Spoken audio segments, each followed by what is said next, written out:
তাকে তো যথেষ্ট পরিমাণে ডি 0 সেন্সে মাল মশলা হাতে পেতে হবে এবং সেটা তৈরি হয়ে যাবে জুলাই সনদের সঙ্গে সঙ্গে। নাজমুল হাসান কলিমুল্লাহ, সেই ক্ষেত্রে ধরেন আপনি বারবার করে বলছেন যে সেনাবাহিনী তারা আইনের মধ্যে থাকবে, ওকে ফাইন, আমরা দেখছি আইনের মধ্যে থাকবে, কিন্তু মঞ্জু ভাই যেই চিত্র বলছেন এটাও আপনি উড়িয়ে দিতে পারেন না।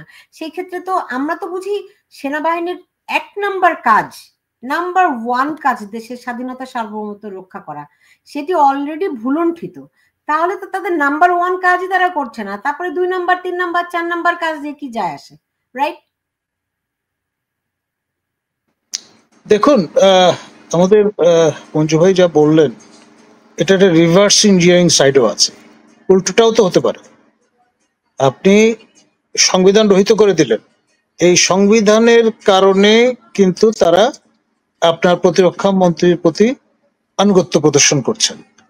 এখন সেই অবস্থায় সুমোটো তাদের কাছে যদি জেনারেল আইয়ুব খানের মতো, যিনি অক্টোবর বিপ্লব করেছিলেন 58 সনে, সেরকম কাণ্ড হয়ে যেতে পারে। জাতির বৃহত্তর স্বার্থের খাতিরে যদি আজান দিয়ে বসেন তখন তো কিছু বলার থাকবে না, কারণ রাষ্ট্রের অখণ্ডতা, রাষ্ট্রের সার্বভৌমত্ব, স্বাধীনতা রক্ষার্থে।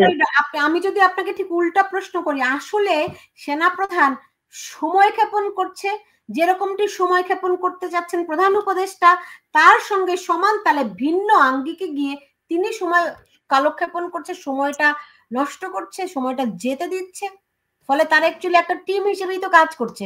সেটা একদিকে ভালোই হওয়ার কথা ছিল যদি রাষ্ট্র অখণ্ড থাকতো। দেখুন, আমি ব্যক্তিগতভাবে তা মনে করি না। কারণ হচ্ছে এই যে সেনাপ্রধান আপনার এমন একটি ভ্যান্টেজ পজিশনে বসে আছেন, সবচাইতে সুশৃঙ্খল বাহিনী তিনি নেতৃত্ব দিচ্ছেন। এখানে লাস্ট ব্যাস্টিয়ন বলা যেতে পারে আপনার তার সেনা ছাউনিকে। তো সেখানে তাকে তো যথেষ্ট পরিমাণে ডি 0 সেন্সে মাল মশলা হাতে পেতে হবে এবং সেটা তৈরি হয়ে যাবে জুলাই সনদের সঙ্গে সঙ্গে। আপনার জুলাই সনদ মানতে তিনি বাধ্য থাকবেন না। তিনি যখন মিলিটারি একাডেমি থেকে পাস আউট করেন তখন তিনি সংবিধানের প্রতি বিশ্বস্ত থাকবেন বলে শপথ করেছেন। এখন শপথ ভঙ্গের কোনো কারণ তিনি করবেন না, কিন্তু তার ন্যূনতম কোনো অব্লিগেশন নেই এই যে ফোর্থকামিং যে চার্টার বা সনদ আসছে তার প্রতি। সুতরাং তিনি যখন সেই সময় অ্যাক্ট করবেন তখন আপনি তাকে শপথ ভঙ্গের অভিযোগে দুষ্ট করতে পারবেন না। জি, বুঝতে পেরেছি। অনেকগুলো বিষয় আসলে এই মুহূর্তে ঘটছে, আর জানি না শেষ পর্যন্ত কোন দিকে যাবে। বুঝলাম যে আসলে আরেকটি আলোচনা খুব আসছে, সেটি হচ্ছে কি জাতীয় সরকারের বিষয়ে। ডক্টর মঞ্জুরুল হক, আপনার এই বিষয়ে কোনো ধারণা আছে যে একটা জাতীয় সরকার গঠনের কথা আমরা শুনতে পাচ্ছি? এইটা বিএনপি মহল থেকে এটা উচ্চারিত হচ্ছে এবং বিএনপি এটাকে জনপ্রিয় করার চেষ্টা করছে। জাতীয় সরকার গঠন হলে তারেক রহমানের উপরকার যে অভিযোগগুলো সেগুলো ধামাচাপা দিয়ে বা সেগুলোকে মিনিমাইজ করে তারেক রহমানকে জাতীয় সরকারের একটি পার্ট হিসাবে ঘোষণা করা যেতে পারে, এবং সেটা যদি করা হয় তাহলে বিএনপির জন্য এটা সাপে বর হবে, তাদের জন্য খুব এটা ফ্রুটফুল হবে। সেইটা ওদের একটা প্রস্তাবনা। এই প্রস্তাবনা জামাতের সায়েও আছে, আবার সায় নেইও। আর এই প্রস্তাবনা সরকারের জন্য আবার বুমেরাং। জাতীয় সরকার গঠিত হলে ইউনূস সরকারের ক্রেডিবিলিটি নষ্ট হয়ে যায়, শেষ হয়ে যায়, ওইটি আর থাকে না। এবং জাতীয় সরকারকে ইউনূস সাহেবকে যদি নেওয়াও হয়, কোন পজিশনে নেওয়া হবে সেটি কিন্তু এখন পর্যন্ত পরিষ্কার না। তাকে সরকারের প্রধান হিসাবে নেওয়া হবে না একজন সদস্য হিসাবে নেওয়া হবে সেটি কিন্তু বিএনপি পরিষ্কার করেনি। সুতরাং ওই জায়গাটা একটি দম্বজাল রয়ে গেছে। জাতীয় সরকারের ইস্যুটা বিএনপি আরো কিছুদিন হয়তো মাঠে নার্সিং করবে। একটা পর্যায়ে যে যখন দেখবে যে এর পিছনে জনসমর্থন আছে তখন হয়তো এটা নিয়ে ড্রাইভ দিতে পারে, তার আগে এটা নিয়ে খুব একটা বেশি উচ্চবাচ্য হবে না। কিন্তু যেটি হওয়ার কথা ছিল যে সেইটি হাইকোর্টে, সুপ্রিম কোর্টে স্ট্যাক হয়ে পড়ে আছে। সেটি হলো যে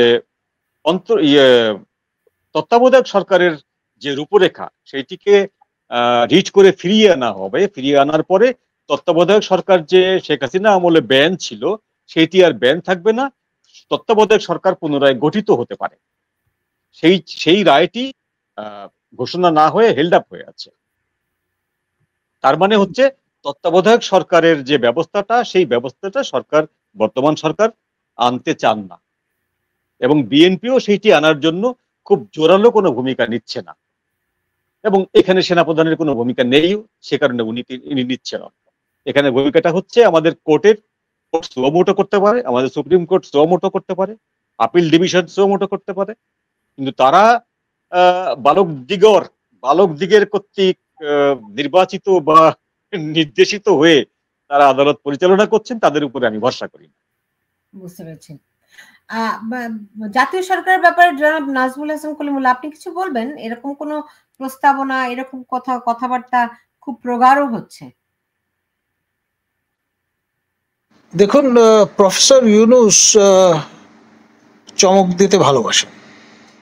তিনি সবাইকে অবাক করে হয়তো হঠাৎ করে আপনার গণভোটের ঘোষণা দিয়ে বসতে পারেন, এবং গণভোটের মাধ্যমে একটি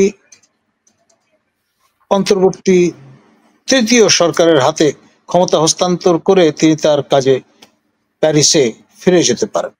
সেরকম কাণ্ড হতে পারে, কারণ উনি খুব সাবধানী খেলোয়াড়, এবং কোনো অবস্থায় তিনি তার জীবন বিপন্ন হোক, সম্মান ভুলুণ্ঠিত হোক, সারা জীবনের ক্রেডিবিলিটি জিরো হয়ে যাক, এমনটি করবার মতো গোয়ার গোবিন্দ লোক তিনি নন। তিনি ব্যবসায়ী মানুষ। তার পিতার কাছ থেকে যে ব্যবসা তিনি শিখেছেন, বন্ধক ব্যবসা, সেখান থেকে আপনার পুরো দেশকে বন্ধক দিয়ে দেওয়ার একটা জায়গায় কিন্তু নিয়ে গেছেন। সুতরাং এটা অংশ তো দিলেন না, পুরোটা দিলেন, সবকিছু এখন নির্ভর করবে পরিবেশ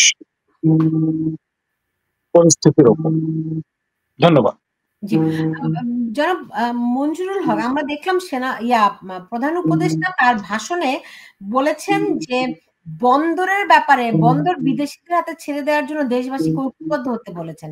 এমনকি করিডোর নিয়ে নাকি একটা ধোঁয়াশা তৈরি করা হয়েছে, এমন একটি মন্তব্য তিনি করেছেন। তিনি এতটা অ্যাডামেন্ট কেন বন্দর বিদেশিদের হাতে তুলে দেওয়ার জন্য, তারপরে একটা করিডোর দেওয়ার জন্য? যে নামেই ডাকেন না কেন, বিষয়টা তো করিডোরই, রাইট? সো উনি এই দুইটি বিষয় এত অ্যাডামেন্ট কেন? তার যারা ক্রিয়েটর, তাদের কাছে তিনি কমিটেড। জি, তাদের কাছে তিনি কমিটেড যে তিনি কি দেবেন। যেমন ধরুন যে তিনি চীনে গেলেন, চীনে যে কমিটমেন্ট করে এসেছিলেন যে আপনারা সেভেন সিস্টার একটা ল্যান্ডলক জোন, আপনারা এখানে এসে, আপনারা চট্টগ্রামে এসে যত খুশি আপনাদের জায়গা নিন, আপনারা এখানে ব্যবসা করুন, আমরা গার্ডিয়ান অফ দ্য ওশান। হ্যাঁ, তো চীনকে উনি আহ্বান করেছিলেন সেখানে আসুন, আপনারা লালমনিরহাটে আমাদের একটি পরিত্যক্ত এয়ার স্ট্রিপ আছে, আপনারা সেটা রিনোভেশন করে সেখানে আপনারা বিমান টিমান রাখতে পারেন, সেইটি আপনাদের স্ট্র্যাটেজিক একটা পয়েন্ট হবে। আপনারা মংলা পোর্ট আধুনিকায়ন করতে পারেন, আপনারা বাংলাদেশে ইনভেস্ট করতে পারেন, এবং সেই ইনভেস্টগুলো সব প্রফিটেবল হবে। ইনি প্রপোজাল দিয়ে এসেছিলেন, জাপানকে প্রপোজাল দিয়ে এসেছেন। তো তিনি যখন তার যারা ক্রিয়েটর, তাদেরকে যখন তিনি কমিটমেন্ট করে এসেছিলেন যে আমি এই দুটো জিনিস অবশ্যই দেব, তার একটি হচ্ছে কোনো একটি জায়গায়, চট্টগ্রামের বাফার জোনের কোনো একটি জায়গায় আমি একটি ঘাঁটি করতে দেব। সেটি টেকনাফে হতে পারে, সেটি সেন্ট মার্টিনে হতে পারে, সেটি আমাদের শিলখালিতে হতে পারে, কক্সবাজারে হতে পারে। এটি ঘাঁটি দেব, এবং চট্টগ্রাম পোর্টকে আমরা পরিচালনার জন্য একটি মাল্টিন্যাশনাল কোম্পানির কাছে দেব, যে কোম্পানিটা আপনাদের প্রফিটেবল। এখন এরকম পোর্ট কিন্তু বিভিন্ন কোম্পানিকে লিজ দেওয়া বিভিন্ন দেশের সিস্টেম আছে, বিভিন্ন দেশ এটা দিয়ে থাকে। আমরা যদি রেফারেন্স দেখি যে কোরিয়া থেকে শুরু করে এই এন্টার যে পূর্ব এশিয়ার যে বেল্ট, এখানে অনেক দেশই নিজেদের পোর্ট বিদেশি বিভিন্ন এক্সপার্ট যারা হ্যান্ডেলার, তাদেরকে দিয়ে হ্যান্ডেল করায়, আছে এরকম। কিন্তু উনি যে স্বপ্নটি দেখাচ্ছেন সেইটি হচ্ছে অলীক স্বপ্ন। উনি বলছেন যে এই হ্যান্ডেলারদের সাথে বাংলাদেশের যারা লোকজন আছে তারা এই কাজটা ভালো করে শিখে নেবে, শিখে নেওয়ার পরে আজ থেকে 10 বছর পরে বাংলাদেশের এই লোকগুলো বিশ্বের অনেক জায়গায় পোর্ট হ্যান্ডেল করবে। পোর্ট হ্যান্ডেল করে আপনাদের কোটি কোটি ডলার আমাদের ইনকাম হবে। এই জিনিসগুলো হচ্ছে অলীক স্বপ্ন, জাস্ট অলীক স্বপ্ন। এগুলো ফর নাথিং এই কথাগুলো বলা, কারণটা হচ্ছে যে আমরা অনেক কিছু করে অনেক কিছু করতে পারি, কিন্তু কতগুলো লিমিটেশন আছে আমাদের, তাই না? আমরা চাল এক্সপোর্ট করতে পারি, কোনো একটি বছর আমরা চাল এক্সপোর্ট করতে পারি, কিন্তু পরের মাসে আমাদেরকে আবার চাল ইম্পোর্ট করতে হবে। আমরা আইটি এক্সপোর্ট করার মতন অবস্থায় নাই। আমরা এক্সপোর্ট করতে পারি কি রেডিমেড গার্মেন্টস এবং র হিট, চামড়া। আমরা পাটও এক্সপোর্ট করতে পারি না, কারণ পাট আমাদের এখন হয় না। চা এক্সপোর্ট করতে পারি না, কারণ চা আমাদের মার্কেটে অপ্রতুল। সুতরাং এই যে 10 বছর পরে আমাদের এক্সপার্টরা পোর্ট হ্যান্ডেল করা শিখবে এবং শিখে বিদেশে বিভিন্ন জায়গা থেকে যে কাজ আনবে এবং বাংলাদেশ কোটি কোটি ডলার আনবে, এই জিনিসটা হচ্ছে যে ওই কৃষক বলেছিল যে তুমি কি জানো চাঁদ কেন বেঁকা? বলে হ্যাঁ জানি, জানবো না কেন? বলে বলো তো চাঁদ কেন বেঁকা হয়ে ওঠে? বেগুন যেহেতু বেঁকা, চাঁদ তো বাঁকা হইতেই হবে। হ্যাঁ, ব্যাপারটা হচ্ছে যার যার মতো করে শেষে এরকম করে বানিয়ে নেন, একটা লজিক বানিয়ে নেন। এখন আপনি সোজাসাপটা বলুন যে ভাই আমি কথা দিয়ে এসেছিলাম, তাদেরকে আমি এই ফ্যাসিলিটি গুলো দেবো, সেই কথার বিনিময়ে আমি কিছু পেয়েছিলাম, তোমরাও সেটা কিছু পাও, এটা এমিকেবলি আমরা দিয়ে দিই। এই যে স্বপ্ন দেখানোর তো কোনো দরকার নেই। 10 বছর পর বাংলাদেশ কোটি কোটি টাকা ইনকাম করবে, এদের কাছ থেকে শিখবে। ওদের কাছ থেকে শিখতে গেলে তো আমি কোরিয়া যেয়ে শিখে আসতে পারি, আমি ওমানে যেয়ে শিখে আসতে পারি, আমি কুয়েতে যেয়ে শিখে আসতে পারি। আমার এখানে পোর্ট দিয়ে শিখতে হবে কেন? মনে রাখতে হবে আমাদেরকে, ইস্ট ইন্ডিয়া কোম্পানি প্রথমে একটি নৌকা রাখার জায়গা চেয়েছিল নবাবের কাছে।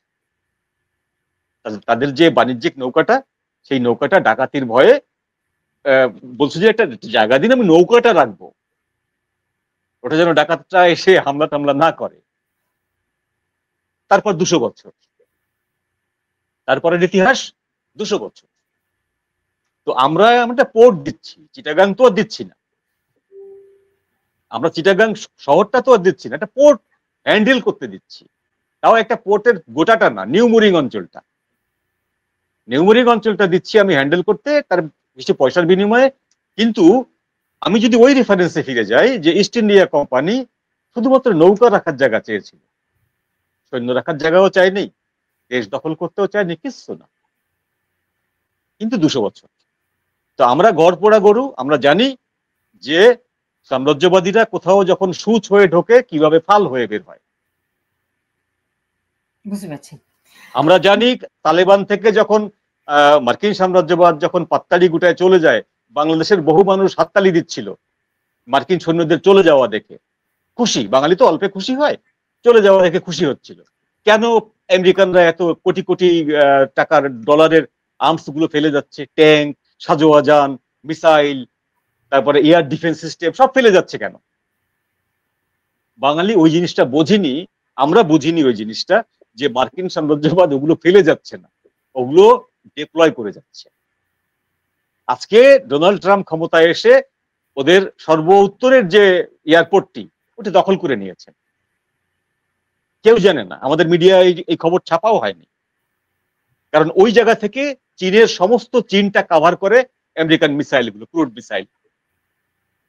এবং ওই যে সরঞ্জামগুলো ফেলে গেছিল তারা 2020 সালে, সেই সরঞ্জামগুলো এখন আমেরিকা নতুন করে এসে মালিকানা দাবি করছে, আমাদের ওগুলো আস্তে আস্তে ফেরত দাও।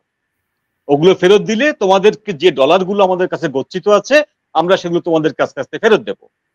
তালেবান সরকার বাধ্য হয়ে তাদেরকে ফেরত দিচ্ছে, এবং আমেরিকান সোলজাররা এখন without any passport, without any visa যখন খুশি আফগানিস্তানে এসে নামছে। এটা কিসের বলে হচ্ছে?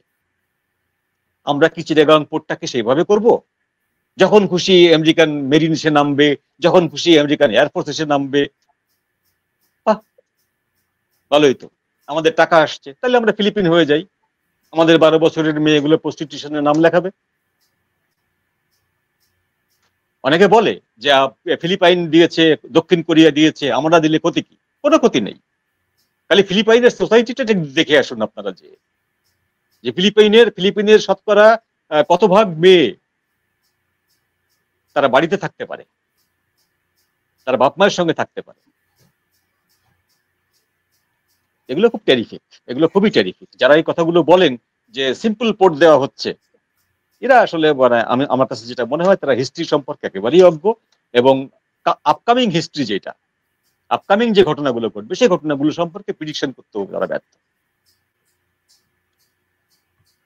জি, আর উনি যেটা বললেন যে করিডোর বিষয়ে, উনি যদি করিডোর বিষয়ে সঠিক বলেন তাহলে 6 জন ব্যক্তি করিডোর বিষয়ে মিথ্যাচার করেছে, ওনার খলিলুর রহমান সহ, ওনার প্রেস উপদেষ্টা সহ, জাতিসংঘের আবাসিক সেক্রেটারি সহ এভরিবডি মিথ্যা কথা বলেছেন, উনি সত্যি কথা বলেছেন। আর যদি তারা যদি সত্যি কথা বলে থাকেন তাহলে উনি মিথ্যা কথা বলেছেন।